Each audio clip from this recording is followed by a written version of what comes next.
இது ஒரு பண்டிகை காலத்தின் சாதாரண கதை அல்ல. உலகளாவிய எரிசக்தி விநியோகத்தின் சங்கிலி நெருக்கடியின் மத்தியில் ஒரு நாடு தன்னைத்தானே எப்படி நிலைநிறுத்திக் கொண்டது என்பதற்கான ஒரு உயிரோட்டமான சான்றாகும். எண்ணெய் விலைகள் உயர்வு, கப்பல் போக்குவரத்து தாமதங்கள், நிலக்கரி இறக்குமதி சிக்கல்கள் போன்ற காரணிகள் உலக நாடுகளை அதிர்ச்சிக்குள்ளாக்கிய நிலையில் இலங்கையும் அதிலிருந்து விலகவில்லை. எனினும் இந்த கடினமான சூழ்நிலையிலும் அனுரகுமார திசாநாயக்க தலைமையிலான என்பிபி அரசாங்கம் முன்னெடுத்த துல்லியமான திட்டமிடல் மற்றும் நிர்வாக திறன் சிங்கள தமிழ் புத்தாண்டை ஒரு நம்பிக்கையூட்டும் தருணமாக மாற்றியது. சில மாதங்களுக்கு முன்பு வரை எரிபொருள் பற்றாக்குறை, நீண்ட வரிசைகள், மின்தடை போன்ற பிரச்சனைகள் மக்களின் அன்றாட வாழ்வின் ஒரு பகுதியாக மாறுமோ என்ற சந்தேகம் வலுவாக இருந்தது. ஆனால் இப்புத்தாண்டு காலத்தில் அவை பெரிய பாதிப்பு எதுவும் இன்றி சிறப்பான புத்தாண்டாக அமைந்தது. மின்சாரம் தடையின்றி கிடைத்தது. எரிபொருள் விநியோகம் சீராக இருந்தது. மக்கள் எந்த அச்சமும் இன்றி தங்கள் பண்டிகையை கொண்டாட முடிந்தது.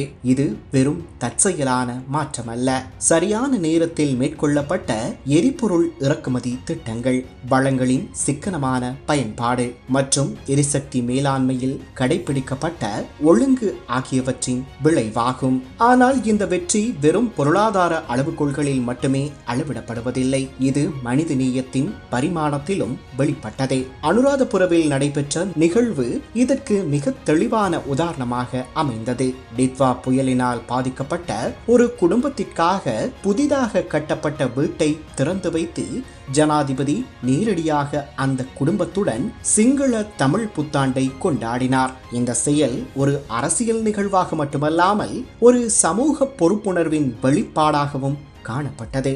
ஒரு வீட்டின் திறப்பு என்பது வெறும் கட்டிடத்தின் திறப்பல்ல, அது ஒரு குடும்பத்தின் புதிய வாழ்வின் தொடக்கம். அவ்வீட்டின் வாசலில் எரிந்த விளக்குகள் அந்த குடும்பத்தின் எதிர்காலத்தை ஒளிரச் செய்தன. அந்த குழந்தைகளின் சிரிப்பிலும் பெற்றோரின் கண்களிலும் தெரிந்த நிம்மதியிலும் ஒரு அரசாங்கத்தின் அர்ப்பணிப்பும் பொறுப்பும் பிரதிபலித்தது. புத்தாண்டு கொண்டாட்டத்தின் உண்மையான அர்த்தம் என்ன என்பதை இந்த நிகழ்வு மீண்டும் நினைவூட்டியது.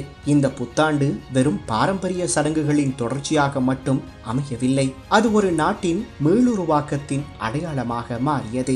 உலகளாவிய நெருக்கடிகள் இன்னும் நீடித்தாலும் சரியான தலைமையும் திட்டமிடலும் இருந்தால் ஒரு நாடு எந்த சவாலையும் எதிர்கொள்ள முடியும் என்பதற்கான நம்பிக்கையை இது உறுதிப்படுத்தியது. மக்களின் ஒற்றுமை, அரசாங்கத்தின் செயல்திறன் மற்றும் எதிர்காலத்தின் மீதான நம்பிக்கை ஆகியவை ஒன்றிணைந்து இந்த சிங்கள தமிழ் புத்தாண்டை ஒரு புதிய துவக்கமாக மாற்றியுள்ளன. இடுக்கண் வருங்கால் நகுக, அதனை அடுக்கி வழியடுக்கும் ஆற்றல் உடைத்து, சிரமங்கள் வந்தாலும் தளராமல் அவற்றை சமாளித்து முன்னேறும் ஆற்றல் உடையவரே உண்மையான வலிமை மிக்கவர்.